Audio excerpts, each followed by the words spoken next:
What is up, Rio Hondo Prep football fans? It is week 9. Who is ready for another Gold Coast League matchup between Rio Hondo Prep and the Brentwood Eagles from Brentwood, California, not too far down the road there in West Los Angeles. It is Rio Hondo versus Brentwood. Beat Brentwood. I'm so jacked up for this game. I'm so ready. That's why I had to bring in one of my favorite songs there, No Leaf Clover from Metallica and the San Francisco Symphonic Orchestra. One of my all-time favorite songs. If you haven't listened to that song, it'll get you fired up, let me tell you, for whatever you are doing in the very, very near future. Anyway, it is week 9. This season has flown by. Rio Hondo is 7-0, 6 of those wins coming on the field. A couple weeks ago, having to forfeit a game or win courtesy of a forfeit due to Glendale High School canceling. But Rio is coming off of a 49-0 win over the Viewpoint Patriots, and Rio Hondo this week will be up against it, playing a team that is playing good football, has been consistent throughout the season. They are 6-2, so they are beatable. The most recent loss was to Chaffee High School out in Ontario, a 38-35 game that went back and forth, it seemed like. But the shocker was last week with Brentwood defeating Campbell Hall 35-7, and it wasn't that close. Brentwood led 21-0 at halftime. They were throwing the ball left and right, a lot of passing yards from their quarterback, Boone Lord, number 7. He's 6'1", a junior, 190 pounds. He went 14-21 last week for 200 yards, 3 touchdowns, his longest being one of 35 yards. He did have 1 interception on the night, but other than that, quite an evening for the young man that really leads this Brentwood offense. So Rio is going to be up against it, facing a team that, quite frankly, puts the ball in the air quite well. Brentwood did rush last week decently, of course. Let's see here. They had 5 touchdowns, of course. 3 of those were passing touchdowns, and 2 of those came on the ground. They only rushed for 58 yards. So this is definitely a team that I won't say is one-dimensional, but is a team that definitely lives off the pass and it kind of mixes the run in there, if you know what I mean. Kind of a lot different than, say, Rio Hondo Prep, who really establishes the run to open up more of the passing game. So it's going to be an exciting game this Friday night at Care Park. I really hope anyone who can attend will get there. The last home game of the regular season. We need every able body there to really make this crowd a home field advantage, an environment that really separates itself from anything Brentwood has seen this year. I'm sure they're going to travel well. They'll bring plenty of their fans also, but I want Care Park to be rocking. There's only a few games left in this season, guys. If you haven't had a chance yet, you got to get out to this game this Friday night. Who knows where the playoff pairings will be. And it goes without saying, or I should note this, of course, that there is no guarantee that Rio Hondo will get in the playoffs. It does look likely at this point, but even at 7-0, if they don't take care of business against Brentwood and Campbell Hall, or at least one of those games, they could be sitting on the outside looking in. A 4-team league in the Gold Coast League, only 2 get guaranteed spots in the playoffs. We can assume Viewpoint is probably out of the mix there, but Campbell Hall has the 1 loss already. If Campbell Hall defeats Viewpoint, which is more than likely, and then loses to, I think they already defeated Viewpoint, excuse me. If they were able to beat Rio next week, if Rio loses this week, Rio could be 1-2 sitting on the outside looking in. So these games really matter the next 2 weeks. I would say they are basically playoff games, and Rio cannot mess around. They're up against it. This is the toughest opponent they will face this season up to this point anyway. So they got to be ready to rock and roll. They've gotten healthy after a 21-day layoff. They had a good win last Thursday night against Viewpoint, but the time is now. The place is here. Guys, I can't say it enough. Every snap is going to matter in this game. There's going to be big plays. Brentwood will score some points, I'm assuming, especially against our young secondary. But it's going to be up to Rio to control the clock, maybe run the ball more than they have in recent weeks. They seem to have been trying out a lot of pass plays, and I applaud them for that. They got a great quarterback in Armando Carbajal.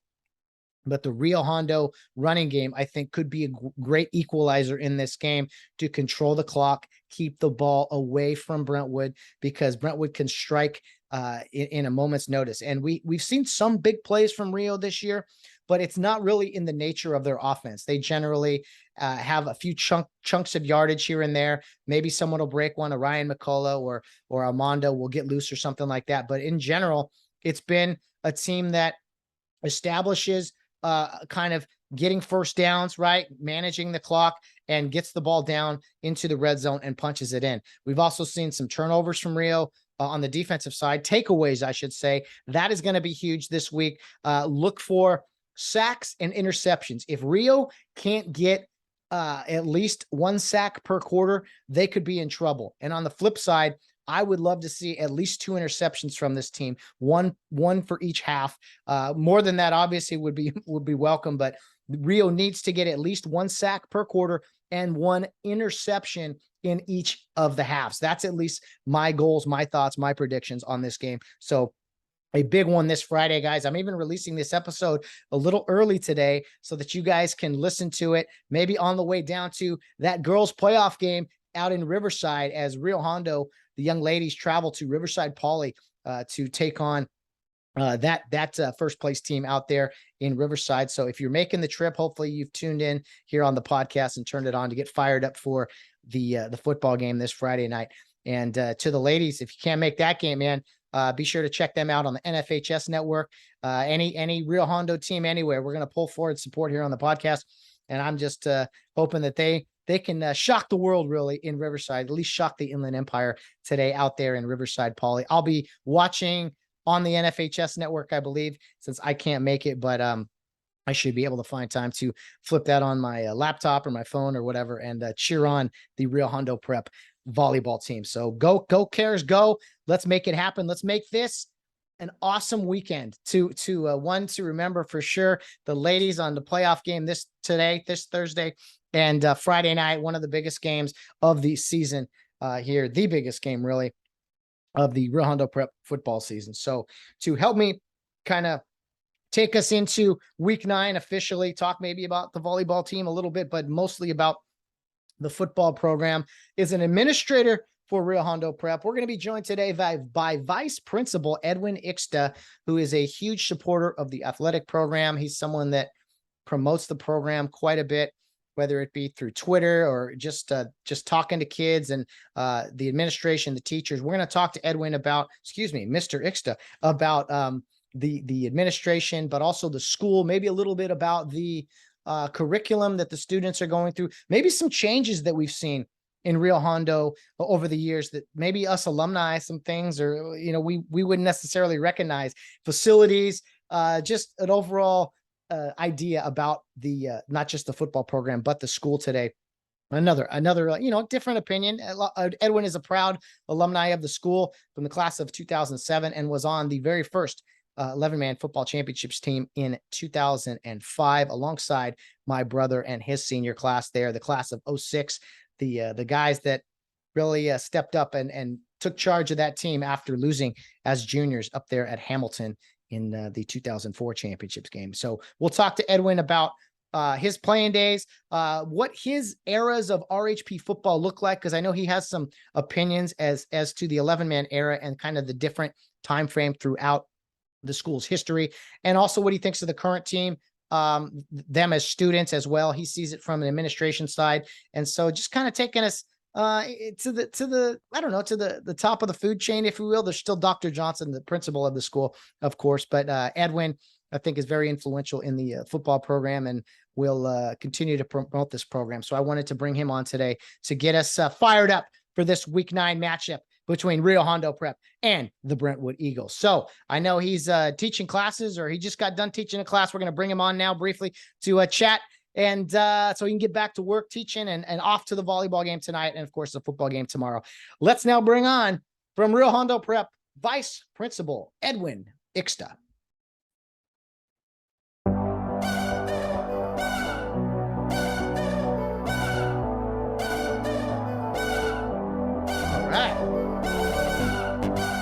All right, as per requested, when the member of the administration, Rio Hondo Prep, makes a request, you deliver. That is, what is this? Midnight City by M83, a song Vice Principal Ixta requested. Mr. Ixta, why that song? Was that just your fire up song or what? Yeah, funny connection with that band. I played soccer for a few seasons with the front man to that band, and so yeah, I love going on a run, and love me some M83. Love it. That's awesome. We're here to fulfill those requests and such. And today is a day to be fired up for Vice Principal Ixta. We have not only Rio football to talk about, but today on Thursday, it never gets old saying Rio, beat Poly, but the Rio volleyball team has a playoff game tonight against Riverside Poly on the road. Yeah, huge game. Our girls had a great volleyball season. Uh, Played very well in their league games and were able to place in league. And so yeah, first round of playoffs today. In a division which our girls have a real shot. And today it's going to be a challenge today. Riverside Poly is pretty good. They have I think one of their athletes is really good volleyball player. And so we 6 o'clock at Riverside Poly. Should be a good one. Man, exciting start to the weekend for sure. I'm going to release this episode a little early so people can listen to it while driving to the game. I hope the young ladies, come home with the victory. We'll be proud of them either way. I know they're going to give us some max effort out there. It's nice to see Rio competing in the postseason in any sport, right, Edwin? Yeah, the energy just around campus and especially at those games is you can't beat it. So we have we're taking a busload of kids out to the game as the Rooters bus, and I don't know, it's going to be 50 around 50 kids out there cheering on our girls. So it's going to be the environment is going to be awesome. Last week we were at Flint Ridge and our student section took over that gym. It felt like a home game for us. So looking to do the same thing today. I love it, man. And as a member of the administration now, how do you balance that? Because when I was in high school, even junior high, we didn't care who was playing, especially if it was far away. If we get out of school early and go watch, the baseball team or the girls volleyball team, whatever, we wanted to do it. So how do you balance kind of, the curriculum with supporting your sports teams? We try to prioritize both. So especially in the playoffs, it doesn't replace school. We can't have half days every time there's a playoff game. But anything we can do to get our kids out there and rally and support each other, that's high on our list. We want to make it happen.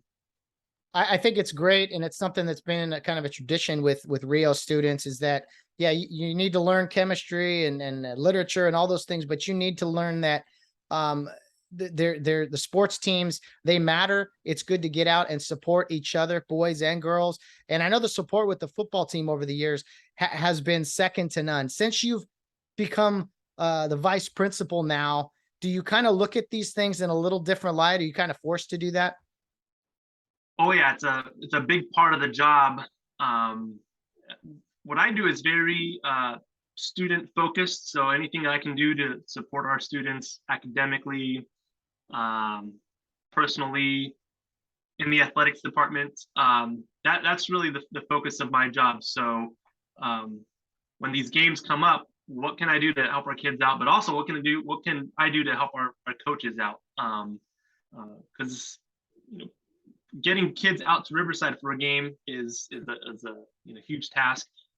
Just hosting a football game, there's so many moving parts, so many people working the game, and it's for our students. We do it for our students, and so happy to do it. Love doing it. Love helping our students out and helping our coaches out as well. Now, you graduated Rio in 2007. You were on the 2005 championship team. We'll get to that eventually, but I want to talk about your vice principal role here. For the longest time, to my understanding, Rio didn't have a vice principal, maybe someone of another title. How long have you now been in that role? And I guess why was that role created, I guess? Yeah, so traditionally, like when we were in high school, the vice principal, we didn't call him the vice principal, but was the the high school director.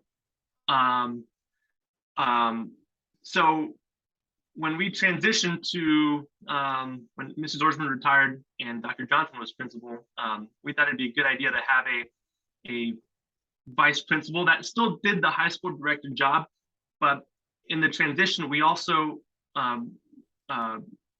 our sixth graders are now at the Pearl campus. So we used to have a high school director that was just in charge of the high school, a middle school director that was just in charge of the 6th through 8th. But we think it was, at least it's working now, to have a vice principal that's offering direction to both and helping both programs out. So we did have a vice principal in the past. We just didn't call him that. So this is my second year doing it. Man, after last year, I woke up this morning thinking it has to be year 4 or year 5. There is something going on every single day, every single week, and I just there's a lot to do, but it's been exciting. Definitely. And when I talked to you in the past on my other podcast, and then I talked to Dr. Johnson, you guys took over at a time that you couldn't have picked the worst time to start this job. I mean, you're just getting over the whole COVID and all the, sit down, stand up, fight, all just changing of the curriculum and all this stuff. I mean, has the past few months been a little easier because you haven't had to go, through all the different hoops and everything?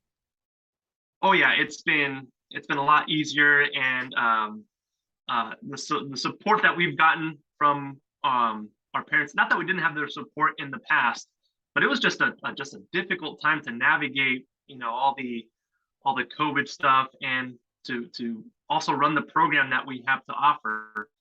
So this year, without any of those restrictions, it's just been great, and it's an action-packed program that we offer. There's a major event for our kids each month, and then throw in all their games and playoffs, the holidays. It's a lot of fun. It's been a blast. Feels like this spreading their wings and flying again. It's nice to be back to normal in a sense. And I want to talk to you about the administration. It's you and Dr. Johnson, Marcia Johnson there at the top. Who are some other people involved in the higher ups of the Rio Hondo administration and their various roles? Well, you still have Mark. He's our football head coach, but he's also leading our admissions department. And you've had people on the program say it before. He's just a player's coach, and he's always available to all of our guys. His office is adjacent to the team room where guys will have lunch, play some video games, next to the weight room. So he plays a huge part in that. Miss Horton is Tiffany Horton. She is the same thing for the girls, always available. Just spends a lot of time with those girls, and is there to support and help them out. Then in the middle school, you have your classmate Devin Drain and Holly Shelton, who do the same thing for their kids. And all of our coaches, they might not be administrators, but they're the ones really doing the grunt work, being with the kids and setting a good example, teaching them, coaching them up. Definitely a team effort. Yeah, so those people you mentioned are primarily in the athletic department. I know they probably teach classes also, as far as the athletic director, but athletic director of junior high or the various high school teams. What about administration wise? Are there other people maybe from an academics standpoint or just the operation of the school that you can point out? Yeah, so Kirsten Kirby has stepped in for the duties that Dr. Johnson did before she became principal. So more the counseling, the academic, the college counseling. She's played a key role in helping our lights out. There we go. No worries. So yeah, she's been a great addition to our staff. Our admissions department is fairly large for a school our size. It's Mark heading up the department, but with the help of Colleen Drain Christy Horton, AJ Corsini is a part of that department. Um, and yeah, they've been had a very successful first year. We brought in 30 new students to our school this year. So yeah, they played a key role in helping us achieve one of our goals, which is to increase the enrollment of the school. Yeah, I mean, it's kind of the writing on the wall there with so many people involved in admissions. You know, the growth of the school is always a priority because that helps, yes, the school, but it helps the sports team, specifically football, because it's a sport where you do need a lot of people. And I mean, what would be the realistic goals admissions wise for Rio Hondo in the near future? How big does this school want to get, or do you want to keep it so that is a certain size specific so that you can kind of assist students and such? Yeah, we've thrown different numbers out there. 200. We have 212 book lockers, so that's a number that's been thrown out. We're really not sure what that number is. We are limited. We have X amount of classrooms, but what we're trying to do is see how big we can get and still operate at a high level. And don't have that number pinned down yet, but we're working aggressively towards adding another 20 students for next year and seeing what we can handle. It's a great goal. It's a great philosophy. I think you want to keep it somewhat low, but you want to to be able to work with students. But I mean, if you got the locker space, that's great. Have you heard of, let me see. So I only know this from Azusa Pacific Baseball. You threw out a number 212, which I found interesting. They have 212 written all over their dugout. And basically, I was never good at science. You're the one who knows this stuff. But at 212 degrees, I think water starts to boil. There starts to be steam. So rather ironic that there's 212 lockers here. Maybe that's a magical number for Rio to really get some steam going and to see if you can go even further. Yeah, it's funny. I went to an APU coaches clinic and we got an APU shirt with the number 212 in the back, and they explained that. Yeah, it is ironic. We have 212 lockers out there, and at 212, something crazy happens. Yeah, when water turns into steam, it's the possibilities are endless. And so, yeah, I think it's a good number to aim for. Hoping we can handle 212 students before we have to expand, find some office space somewhere to have classes. Hey, if there's a will, there's a way. Rio's grown exponentially from I don't know, 10 students to whatever it is now. What is it now, enrollment? And when you include the enrollment, is that 7 through 12, or do you have a high school and a junior high enrollment? What are the numbers, if you could, off the top of your head? Yeah, we have 98 students in the high school, and they have a list in front of me, 65 in the middle school, 63. So 98 students in high school and 65 in middle school for 163. Correct. Okay. So you broke up a little there, but I think we got it. So we're at 163. So when you say 212, that is the number for 7 through 12 is what you're thinking? Correct. Okay. Interesting. Well, that's not that far off, man. If you got 30 new students this year, and that's including the largest freshman class in Rio's history, right? 41 freshmen. So we're thinking we're gonna have 40. We're aiming for 40 freshmen again for next year, since we've done a lot of work to accommodate 40 freshmen this year, and we're doing it with success, and so we want to be able to do that again next year. So we talk about the freshmen getting 40 more there because that's from your junior high and such, but what about, is there a priority to kind of get kids into that 7th grade class? It's just kind of like, hey, let's get them in the school, and then hopefully they end up staying for high school. So is there a push in kind of that 5th and 6th grade market, I guess you'd say? Yeah, especially with our care teams, our care program ends in 6th grade. So we want to encourage those kids and those families to, a good continuation of this Care Youth League program is Rio Hondo Prep. And you get that not only on the field and on the court, but in school, everywhere in between. So yeah, there is a big push to get students in middle school.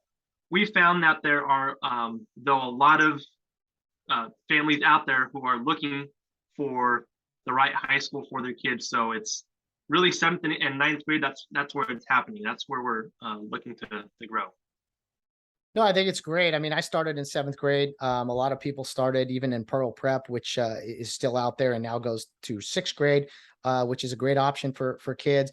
And the Rio Hondo, or excuse me, the Care Youth League feeder program that does feed into the school, that is absolutely where most of the students come from.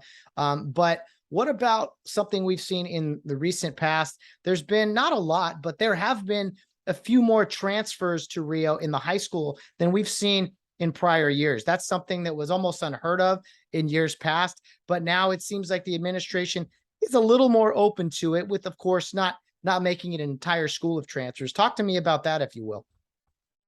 Yeah, if we want these transfers to be a good fit for our school, and we also want to be a good fit for these transfer students. So yeah, not against bringing in transfers. We make it very clear to them what the school, what the culture is all about, and kind of gauge from them if they're a good fit for us and we're a good fit for them. But yeah, we're open to them and happy to have them. We've had some great additions this year who transferred from other high schools. Oh, absolutely. On the football team specifically, I mean, Alex Mustaine, Matthew Brewer, to name a few. I mean, they've had great contributions, and Rio's always going to follow the rules and the policies, whatever they are, as far as setting out games and such, whatever the necessary rules are. But have there been any? I mean, you explain this to students and to parents. Hey, our school is very, very different from anywhere else, really. Do they believe you, or does it take like a few weeks maybe for some of these parents and families to be like, oh, you weren't kidding, these kids are going to be busy all the time? Yeah, we try to give them a good idea when they come visit our campus and take a tour. And what we're finding is we're exactly what a lot of these families are looking for. It's not that it's really what they want for their kids. They want their kids to be busy, to be active, to be involved. And so those transfers, the students and the families they've been all in. They've been a great fit to our school, and yeah, we can use some more. We'll take them. Absolutely. This just came to mind. I don't mean to put you on the spot, but as far as the religion of the school, or the non-denominational Christian foundation that the program and the school has lived out all these years. It's not a Christian school, but it is. Like, how would you explain that to prospective parents, or just to Care Youth League parents? Because you always, is it a Christian school? Well, no, it's a college preparatory school, but there is a Christianity aspect of Rio Hondo Prep as well. Yeah, so most Catholic Christian schools, they call themselves those things because there is generally some sort of class built into the curriculum, religious studies, something like that. So we don't offer that. We don't have a course on the New Testament or things like that. But we are a Christian school in that we teach Christian values. We have we call them club meetings. We have weekly team meetings where we have a devotional from the Bible. And what's most important is we ask our kids, it's demanded of our staff, of our coaches, but we ask our kids to live the Christian lifestyle. And our parents have been very, very receptive to that. So, you can either have your religious study class here at this Christian school, or you can live the Christian life. And those things are a little different. We focus on that latter part. We take them on trips. where we have a devotions every day. The kids don't have their phones, so that they have that opportunity to practice the Christian life. Yeah, it sounds to me like I mean, I went through the program, so I can speak to it, but it sounds for those not knowing much about it, that it's all about growth, right? These young people are becoming adults before our very eyes, and it's about physical growth, but also your spiritual growth, and just getting ready, preparing you, right? The college prep school, preparing you for life more than anything else. Yeah, I'd even take a step further back from what you just said. We're just laying the foundation. We're laying the foundation because um,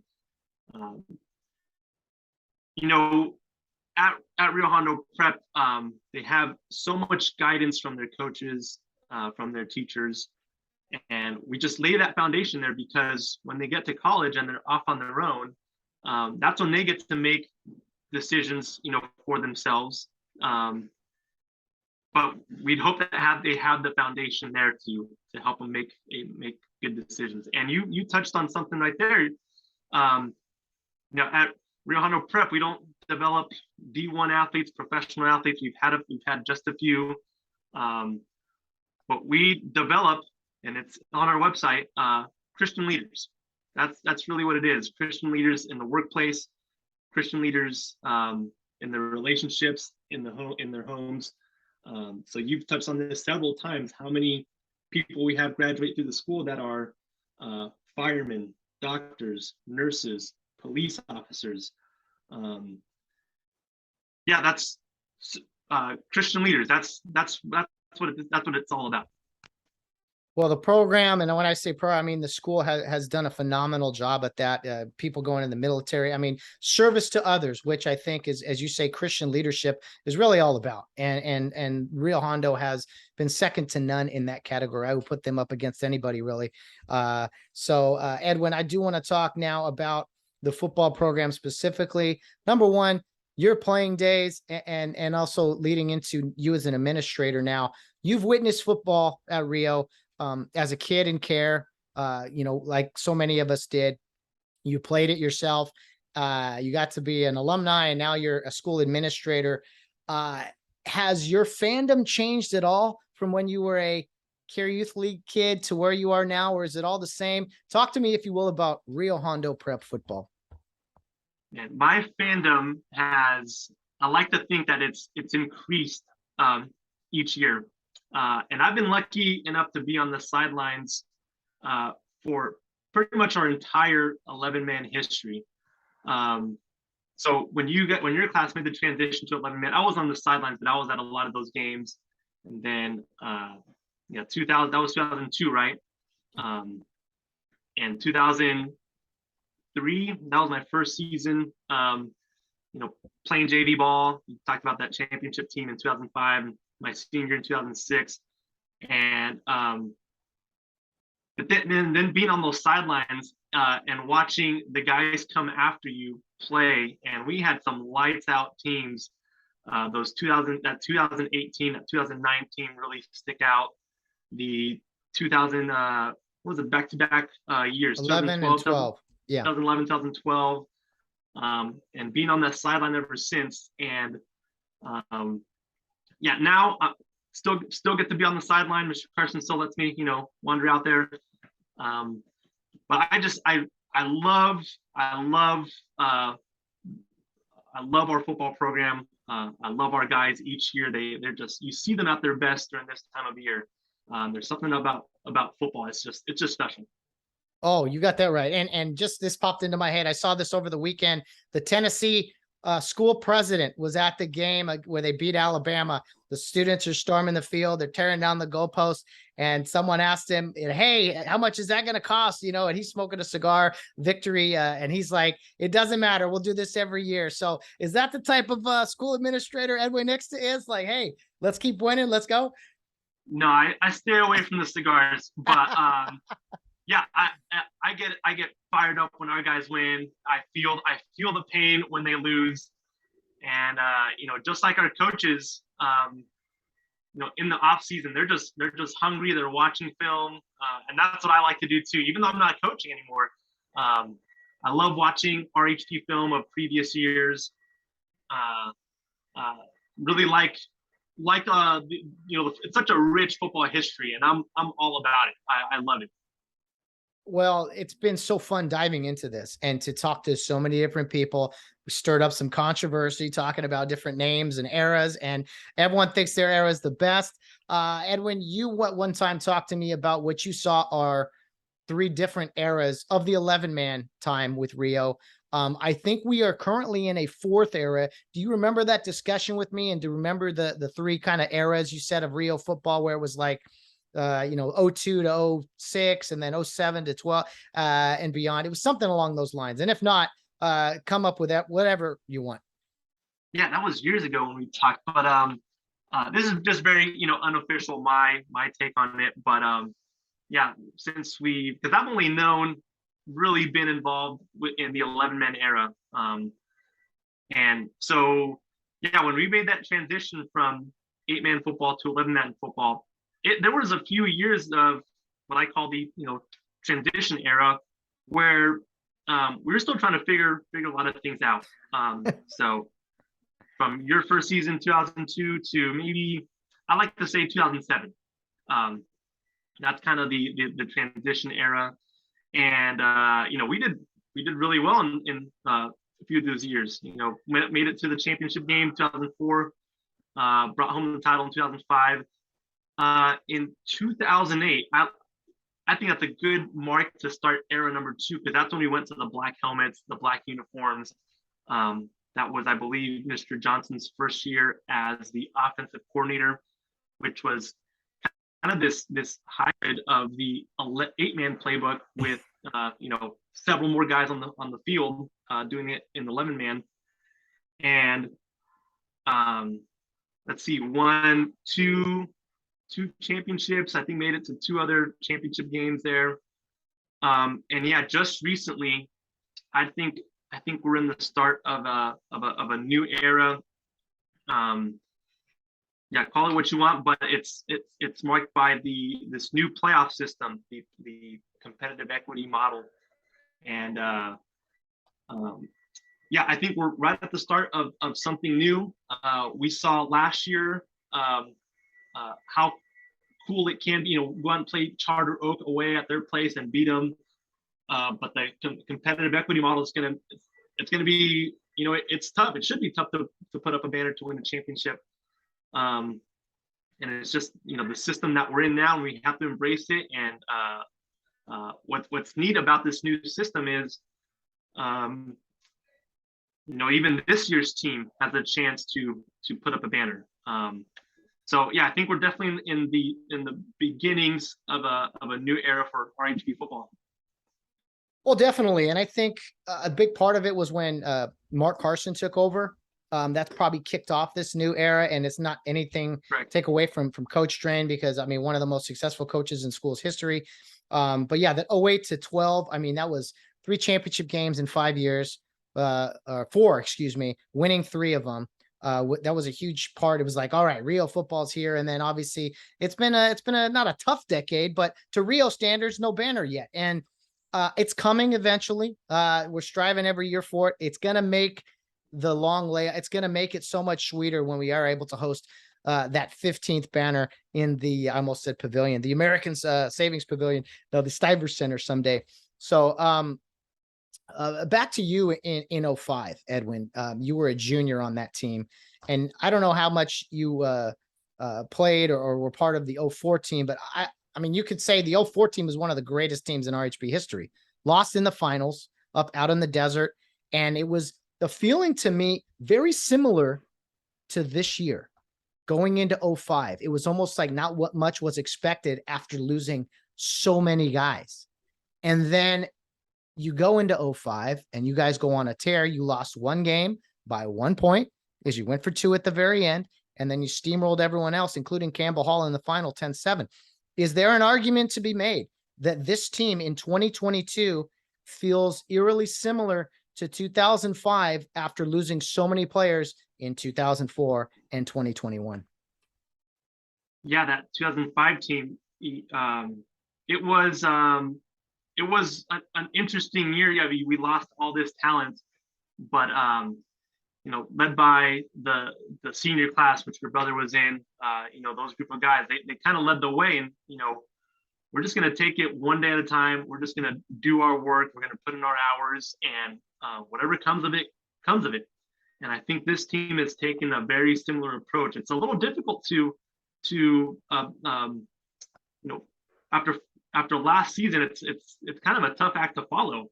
But our guys have taken on the attitude that that was last year, and it's a new year, and now we're in charge. The seniors this year, now that they're in charge, I think their mentality has just been, we're just gonna do what we do. We're just gonna play hard. We're gonna put in the work, and whatever comes of it, comes of it. And so far, we've seen they've been playing really well. We thought that there was going to be some bumps in the road, but so far they've been dominating teams, and we have 2 tough games coming up. But this senior class, they're all about it. They're leading away, and we're really proud of their leadership. Well, you say it every year about seniors and the leadership of a team, especially on the football field, but this group of guys really is special, Edwin. I mean, they're obviously led by Ryan McCullough, who's all everything. Anthony Hernandez, Zane Fruwala, Cody Nelson, they all contribute. Anthony's having a heck of a season, I think, and Cody has stepped up playing as well as Zane has, participating and working hard in roles that are important where they haven't really played much in the past. A special group of guys. There's only a few of them.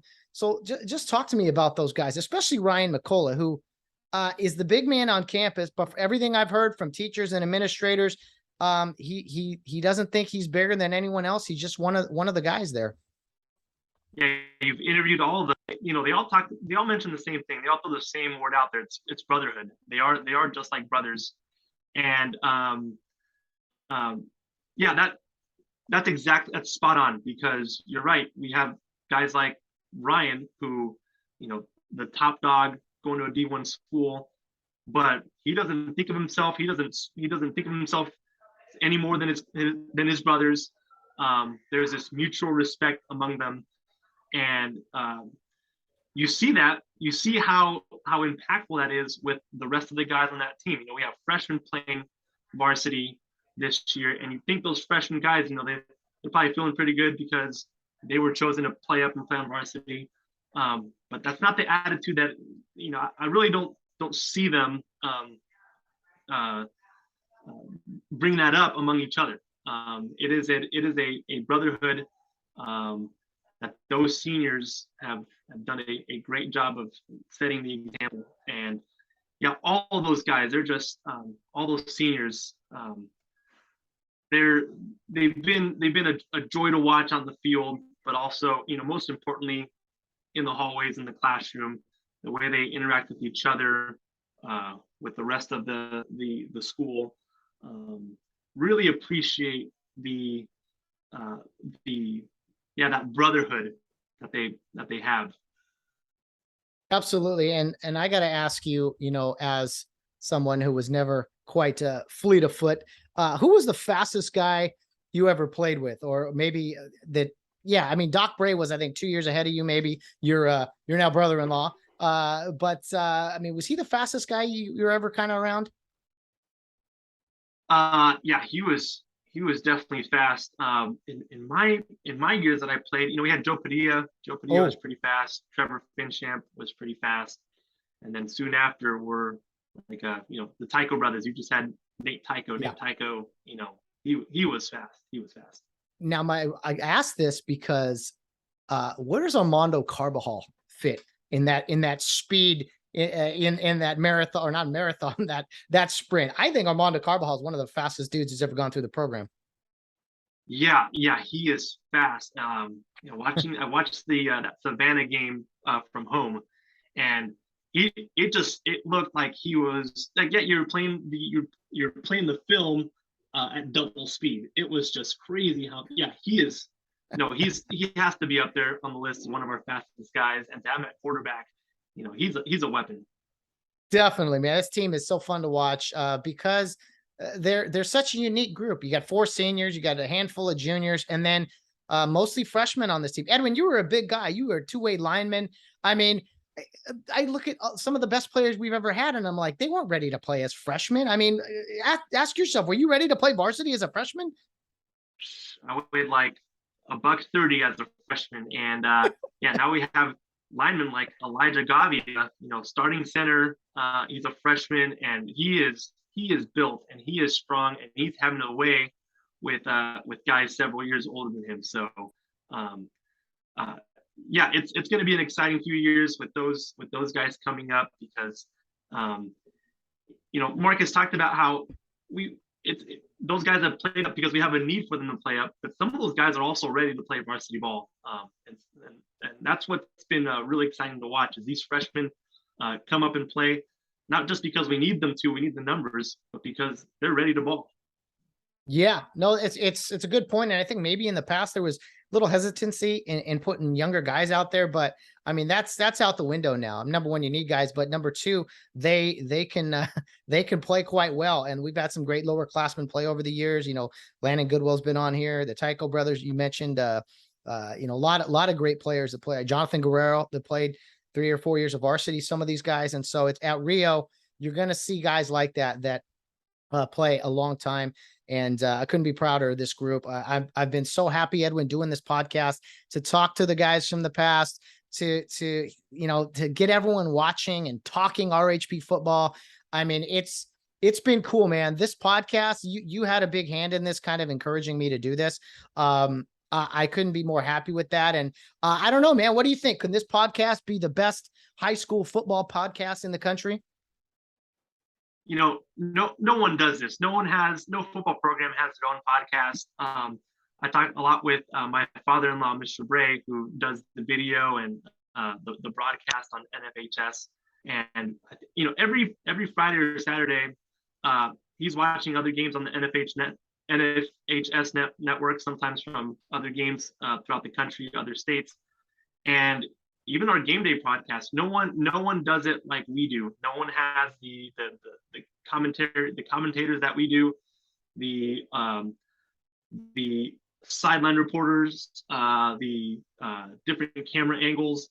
No does it better than Rio Hondo Prep, and have you can thank you for starting up this podcast and bringing RHP Nation together and directing everyone to the NFHS network so they can see us online, because there's no other program like it. No, and as Coach Carson often says, we are just getting started, man. The sky is the limit.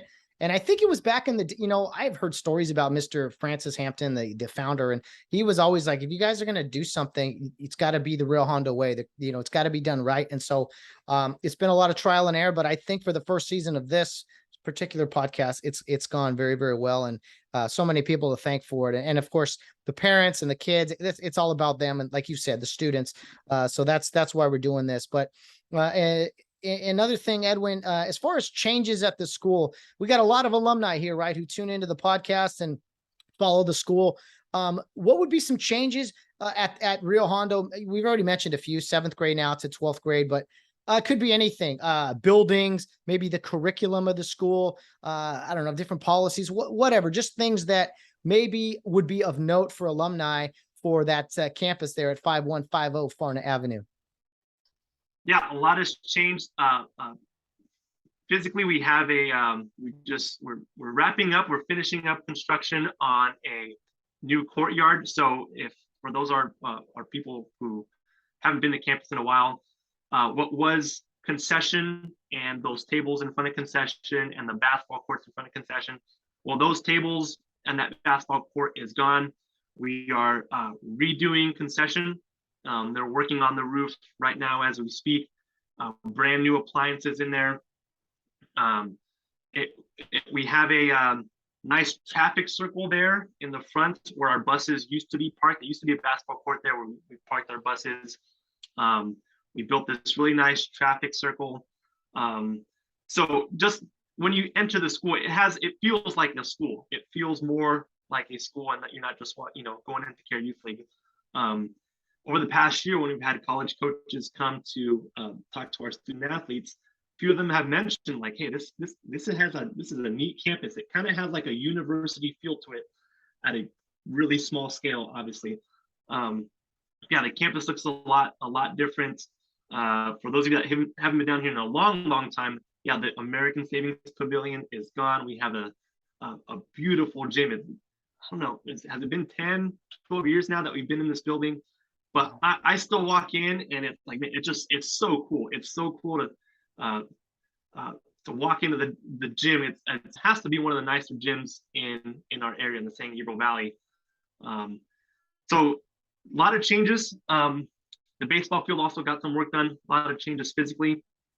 As far as curriculum goes, yeah, we've college prep school, so we've definitely beefed up some of our courses so that our kids are even more prepared for the next level.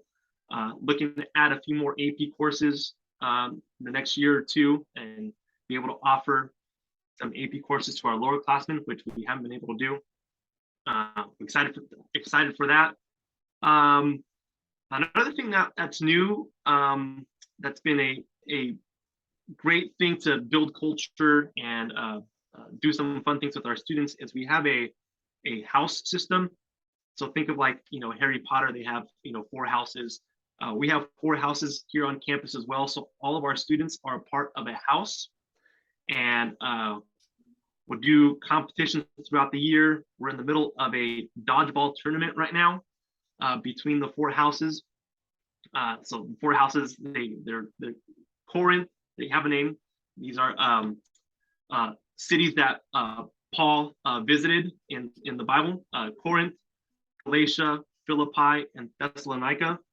They each house has a color. And so, yeah, we had a huge competition yesterday, our second round of our volleyball tournament. And you know how kids are RHP, they're competitive, and things were competitive yesterday. It was awesome. And so that's just another neat thing that we've been doing the last 2 years to do a few things, obviously, to build a community, so that it's not like we don't have a middle school and a high school and they operate separately. We're all one community. We all do things together. It's a good way to, with this house system, good way to accomplish that, but also have some fun in there. It's been a great thing. Yeah, you almost lost me with the whole Harry Potter thing, but you brought me back with the gospel cities and stuff. So thank you for that. Yeah, so it's all students from all, except for instance, 7th grader could be in the same house as a senior, is what you're saying? It's all Correct. Okay. So it's like teams, houses, whatever you want to call them. That's cool. That is cool. Unity, camaraderie, all those good things. Yeah, I think I only went through Rio, but from what I hear and being around other schools is, again, curriculum, the environment, the atmosphere. I don't think other schools can really match with what Rio does. And what would you say, Edwin, to the parents out there that, I don't know, are hesitant about their students attending a school like Rio Hondo? Like, what is it? This is your entire high school? This is so small. Like, my kid's not going to get a real high school experience going to Rio. What would you say to parents who are maybe on the fence about sending their students to Rio, or the students themselves being on the fence? Sure, they won't get the real high school experience, but they're going to get the ultimate high school experience. That's the phrase I like to throw out there: the ultimate high school experience. Not just the academics, but championship level athletics across the board. We're gonna have we're thinking both fall teams in playoffs. Our basketball our girls basketball team, it's make the playoffs nearly every year. Baseball and softball, same thing, making the playoffs consistently. We have a enormous drama production that we put on for those students who would rather not play sports, but want to be a part of a team. We do that as well. The academics, we have kids going to Fullerton and getting the presidential scholarship. We have students going to APU. We have Ryan McCulloch, who's going D1 bound, but also meets the academic requirements to go to any school that he wants. Then you throw in summer trips, every other year, going on a summer trip. So you could have a student who, if they're with us in junior high, they take a West Coast trip in junior high, they take an East Coast trip in high school, and have the opportunity to also take a trip to Europe in high school. What school offers that in your 6 years at RHP? That you get to be a part of a team, that you take all these classes and can go to any university you want, and you've seen the West Coast, you've seen the East Coast of the United States, and have been to Europe. It's just the ultimate high school experience. So yeah, they're not getting the real high school experience. That's just because it's just not enough. It's not enough, and what we have to offer is just so much more. I love it. And, I can honestly say this, times are tough for everyone, but I think as far as affordability, it's got to be still the most affordable, great experience out there. It's nowhere near what other private schools cost, unless there's been some massive change, but I don't think there has. And another thing with a ton of students over the years at RHP, not all students necessarily could afford it, but there were opportunities and ways to earn your way, to earn money for those trips, to earn money to get to the school. I mean, I think ultimately Rio is all about growth, and that magical verb that is kind of gone by the wayside, earn, right? I mean, earning your way and enjoying that path as well. Yeah, for any, I was one of those kids who, had to earn my way through high school, and we're willing to help out as long as those students and those families want to be here. We want to work with them. Yeah, it could be mowing lawns. It could be doing extra work here and there. There's various ways to how bad you want to be at Rio. And as you mentioned, an example. I mean, my parents, hey, you want to go on a summer trip? Fine, you're paying for half of it. It's just like stuff like that, which is a great part of Rio. And as you mentioned, no one, and really no one, if there is someone dumb, and find them and tell me, there's no one out there with the Rio Hondo Prep High School experience overall, not just to mention the football program. Real quick, Edwin, before I let you go, I know you're a busy man teaching classes. By the way, what classes are you teaching as a vice principal? Spanish and integrated math 3, equivalent of like algebra 2. Wow, all these fancy names. Wow, good for you, Mr. Ixta. Hey, help get those kids through, man. How is it teaching these days? Is it a challenge? Is it still fun for you? I mean, you're an administrator now, but I mean, being in the classroom seems like it suits you quite well. Yeah, it does. I never thought I'd be a teacher, but being in there with the kids, and it's the best part of my day. It's just being in there with them, and I know we're doing things that sometimes they don't like to do, but and really I go up there and lecture for 50 minutes, and they usually forget everything I said in the next 5 minutes. But it's just being around them. It's just like it's a great group of kids. That's fantastic. And finally, Edwin, as we talk about the football game this Friday night, Brentwood coming to town, going to be a great environment. I've already heard some care teams are going to be out there. This is a team that is a real threat. They're led by their quarterback, Boone Lord, who has 24 touchdown passes on the season, 24 touchdown passes in 8 games. They are 6-2. What do you see going forward into this game this week as we prepare for the visiting Brentwood Eagles? Yeah, they are the real deal. Watched some of the game against Campbell Hall last week, and yeah, quarterback who was lights out. He did struggle a little bit last week in the first quarter. Couldn't get the offense going, but the rest of the game he was lights out. They have a great defense. They remind me a little bit of our defense. They're just flying around, making plays, usually at the line of scrimmage. So it's going to be a tough game. It's going to be our first big test. Our guys are ready for it. I'm excited. Oh, definitely. It's going to be very exciting. Yeah, I saw their defense too, flying all over the field.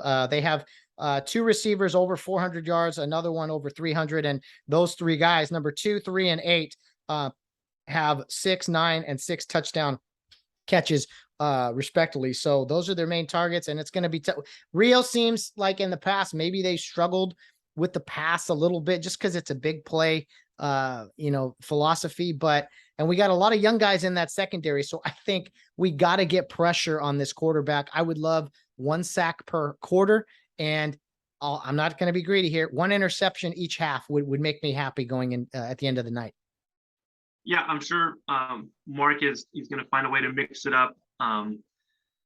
Yeah, you're right. It's tough to defend against a quarterback like that and receivers like that. And so we have to put pressure on the quarterback in order to disrupt what they do. So yeah, I'm sure Mark has great game plan going in, and our guys got to execute. Absolutely. Well, Mr. Ixta, thank you for joining me today. A volleyball playoff game for the young ladies at Rio Hondo Prep out at Riverside Poly. We'll be supporting them either in person or on the NFHS network. And a huge game this Friday night. Care Park.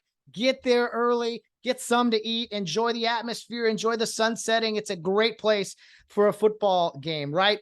Right, Edwin? Let's get everyone out there to this game Friday. Let's see it. Yeah, no better venue for football. If you have kids, no excuse. There's a playground right there. We have dinner. Okay, be there. Let's go. Let's go. All right, Edwin, we'll see you on Friday. Let's go, Rio. Let's go. Can we? It's time. Let's go, Rio. Let's go. Fired up for this one. If you can't make the game, hey, I understand there are excuses. No, there's no excuse. Get out to the game. Come on, guys. Friday night, Irwindale. That's a perfect for the East and the West, and even the Upland. It's not that far. Not that far for the Carey League teams and for people to get out. Care Park, 7 o'clock kickoff. Get there early. Get yourself something to eat. Little sunset there. A great environment. See the boys take the field in the biggest game of the year against the Brentwood Eagles. The biggest test of the year. It's going to be a back and forth game. I don't see either team running away with this one. I really don't. I think it's going to be a tough contest and a huge game in the Gold Coast League, where again both teams 1-0. The outright winner of this game could in fact be the league champ. So we will see how the next couple of weeks unfold, but it's week 9, guys. It's game number 8 for Rio. It's time to play some football at home. Let's go, guys. Get there. If you can't make it, NFHS network, pay the money, $11, whatever.